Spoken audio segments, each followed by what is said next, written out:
தூக்க மாத்திரை ரெகுலராக எடுக்கலாமா வேண்டாமா? இது எடுக்கிறது நம்ம உடம்புக்கு நல்லதா கெட்டதா? தூக்க மாத்திரையும் ஆல்கஹாலும் கிட்டத்தட்ட ஒன்று தான். தூக்க மாத்திரையும் பார்த்தீங்கன்னா கொஞ்சம் கொஞ்சமாக இதோட லெவல் மேலே மேலே மேலே மேலே ஏறிக்கிட்டே இருக்கும். தூக்க மாத்திரை ரெகுலராக எடுக்கலாமா வேண்டாமா? டாக்டர்ஸே நிறைய பேர் ப்ரிஸ்கிரைப் பண்ணிக்கிட்டு இருக்காங்க. பட் இது எடுக்கிறது நம்ம உடம்புக்கு நல்லதா கெட்டதான்றதை பற்றி தான் நம்ம இப்போ இந்த வீடியோவில் பார்க்க போகிறோம். இந்த தூக்க மாத்திரை கண்டுபிடிச்சது பார்த்தீங்கன்னா கிட்டத்தட்ட இந்த போன செஞ்சுரி தான் கண்டுபிடிச்சாங்க. அந்த சமயத்தில் 1960 1970 இந்த சமயத்தில் பார்த்தீங்கன்னா நிறைய பேர் அந்த தூக்க மாத்திரை வந்து நிறைய எடுக்க ஆரம்பித்தாங்க. ஏன்னா அது ஒரு காமிங் எஃபெக்ட் கொடுக்க ஆரம்பிச்சது, அதை எடுத்தால் வந்து நல்லா இருக்குன்ட்டு.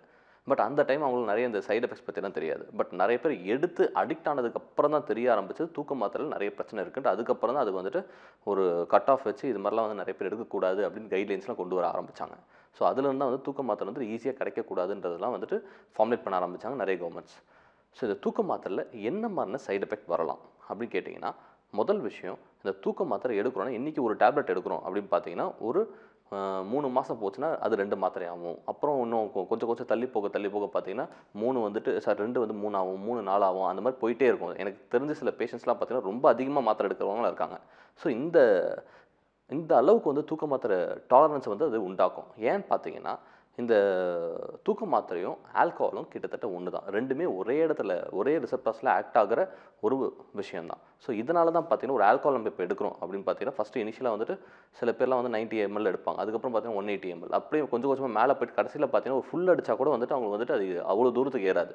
அதே மாதிரி தான் இந்த தூக்க மாத்திரையும் பார்த்தீங்கன்னா கொஞ்சம் கொஞ்சமாக இதோட லெவல் மேலே மேலே மேலே மேலே ஏறிக்கிட்டே இருக்கும். At one point of time பார்த்தீங்கன்னா எவ்வளோ எடுத்தாலும் சரி அவங்க தூக்கம் வரதுக்கு வந்து ரொம்ப கஷ்டப்படுவாங்க.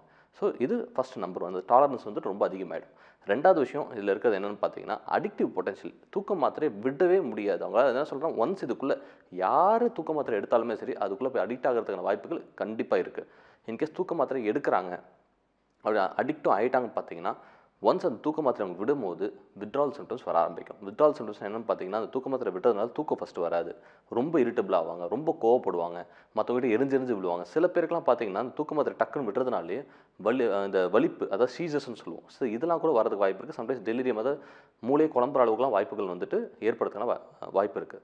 ஸோ அதனால் தூக்க மாத்திரையில் வித்ட்ரால் சிம்டம்ஸ்ன்றதே வந்துட்டு ஒரு பிரச்சனையான விஷயம். அதனால் தூக்க மாத்திரை இன்கேஸ் நீங்கள் விட போகிறீங்க, எடுத்துகிட்டு இருக்கீங்க, இதை விட போகிறீங்கன்னா ஒரு டாக்டரோட அட்வைஸோடு அதை விட வேண்டியதுன்றது ரொம்ப அவசியமான விஷயம். அடுத்து இந்த தூக்க மாத்திரை என்ன பிரச்சனை அப்படின்னு கேட்டிங்கன்னா இதோட சைட் எஃபெக்ட்ஸ். இன்கேஸ் தூக்க மாத்திரை எடுக்கிறாங்க அப்படின்னு பார்த்தீங்கன்னா சில பேருக்குலாம் வந்துட்டு ஒரு லாங் டேர்மாக எடுக்கும் போது அவங்களுக்கு மறதி எல்லாம் ஏற்படுறதுக்கான வாய்ப்பு இருக்குது. அதேமாதிரி அறிவு செயல்படுற விதமும் வந்து கம்மியாகிறதுக்கான வாய்ப்பு இருக்குன்னு நிறைய ஸ்டடிஸ் சொல்லுது. அடுத்த விஷயம் என்ன அப்படின்னு கேட்டிங்கன்னா தூக்க மாத்திரை எடுக்கிறதுனால மற்றவங்ககிட்ட பழகிற விதம், சில பேர் டிஸ்இன்ஹிபிஷன் சொல்லுவோம். டிஸ்இன்ஹிபிஷன் என்னென்னு பார்த்தீங்கன்னா மற்றவங்ககிட்ட சில விஷயங்கள்லாம் நார்மலாக பண்ண மாட்டாங்க, அந்த விஷயம்லாம் பண்ண ஆரம்பிப்பாங்க. ஃபார் எக்ஸாம்பிள் வந்து சில பேர் வந்துட்டு திடீர்னு ஒரு கெட்ட வார்த்தையால் பேசுகிறதோ இல்லை வேறு ஏதாவது அடிக்கிற மாதிரி போகிறதோ இந்த மாதிரி விஷயம் கூட வந்துட்டு நடக்கிறதுக்கான வாய்ப்புகள் தூக்க மாத்திரையில் ரொம்ப அதிகமாகவே இருக்குது. இன்னொன்று, இந்த வயசானவங்களுக்கு பார்த்தீங்கன்னா தூக்க பிரச்சனைன்றது ரொம்ப அதிகமாகவே வரும். ஸோ இந்த தூக்க பிரச்சனை அவங்களுக்கு அதிகமாக வரதுனால அவங்க தூக்க மாத்திரை எடுக்கிறதுக்கான வாய்ப்பு இருக்குது. இந்த தூக்க மாத்திரை அவங்க எடுக்கிறதுனால என்ன ஆகும்னு பார்த்தீங்கன்னா இன்கேஸ் டாக்டரோட கைடன்ஸ் இல்லாமல் எடுக்கிறாங்க அப்படின்னு பார்த்தீங்கன்னா சம்டைம்ஸ் அவங்க விழுறதுக்கான வாய்ப்புகள் ரொம்ப அதிகமாக இருக்குது. அதாவது தூக்க மாத்திரைனால நிறைய ஃபேமிலியில் நிறைய எல்டர்ஸ்க்கு, அதாவது என்ன சொல்ல, இந்த வயசானவங்களாம் பார்த்தீங்கன்னா ஃப்ராக்சர்ஸ்லாம் நிறைய ஏற்படுறதுக்கு வாய்ப்பு இருக்குது. கிட்டத்தட்ட வந்துட்டு ஆர்த்தோ டிபார்ட்மெண்ட்டில் எல்டர்லி ஃப்ராக்சர்னால் வந்துட்டு அவங்களுக்கு எங்கே எடுத்து பார்த்தாலும் சரி பாதி பேர் தூக்க மாத்திரை கண்டிப்பாக எடுத்திருப்பாங்க. அதனாலேயே வந்துட்டு அவங்களுக்கு ஃப்ராக்சர் நிறைய வரதுக்கான வாய்ப்புகள் ரொம்ப அதிகம். இந்த தூக்க மாத்திரையை நிறைய பேர் என்ன பண்ணுறாங்க பார்த்தீங்கன்னா ஃபஸ்ட்டு டாக்டர் வந்துட்டு இனிஷியலாக தேவைக்காக கொடுப்பாங்க. சில பேர் என்ன பண்ணுவாங்கன்னா அது நல்லா இருக்கே அப்படின்ட்டு டாக்டர்கிட்ட போகாமல் ஃபார்மசிலேயே போயிட்டு கவுண்டருக்கு வெளியே இருந்து வாங்கிக்கிட்டே இருப்பாங்க. அதை எடுத்து அப்படியே அப்யூஸ் பண்ணிக்கிட்டே இருப்பாங்க.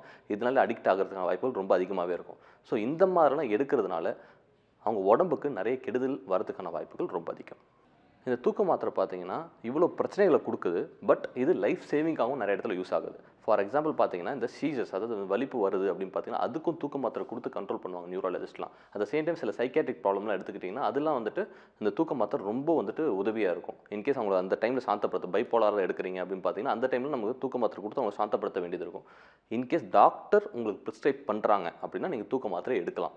இல்லை அப்படின்னு பார்த்தீங்கன்னா தூக்க மாத்திரை எடுக்கக்கூடாது. ஏன் அப்படி சொல்கிறேன்னா ரிஸ்க் பெனிஃபிட் எதுன்றது டாக்டருக்கு தான் தெரியும். இவங்களுக்கு ரிஸ்க் அதிகமாக இந்த தூக்க மாத்திரை கொடுக்கலாம், இல்லை பெனிஃபிட் அதிகமாக இருந்தால் அவங்க அசஸ் பண்ணுவாங்க. அதுக்கேற்ற மாதிரி அதை கொடுக்க ஆரம்பிப்பாங்க. ஸோ இன்கேஸ் உங்களுக்கு பெனிஃபிட் தான் அந்த தூக்க மாத்திரை போட்டால் அவங்க கொடுக்க ஆரம்பிப்பாங்க. ஸோ பெட்டர் ஒரு டாக்டரோட கைடன்ஸோட தூக்க மாத்திரை எப்பவுமே எடுக்கிறது ரொம்ப அவசியம்.